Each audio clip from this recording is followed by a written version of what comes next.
ওদের পোলাপান থাকে কানাডায়, অস্ট্রেলিয়া, ইউরোপে, আমেরিকায়। নিজেদের সন্তানদের নিরাপদ ভবিষ্যৎ করার জন্য বিদেশে পাঠায় দেয়। গরিবের সন্তানদেরকে নিয়ে রাজনীতি করে, গরিবের সন্তানদেরকে লাঠিয়াল বানায়, গরিব মায়ের সন্তানকে দিয়ে আরেকজনের জমি দখল করায়, গরিব মায়ের সন্তানদেরকে দিয়ে টেন্ডারবাজি আর মাস্তানি করায়, চাঁদাবাজি করায়।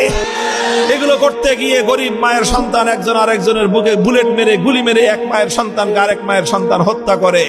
যাদেরকে দিয়ে অপরাধ করানো হয়, সেই অপরাধী সমাজপতিদেরকে এই এলাকা থেকে উৎখাত করা হবে।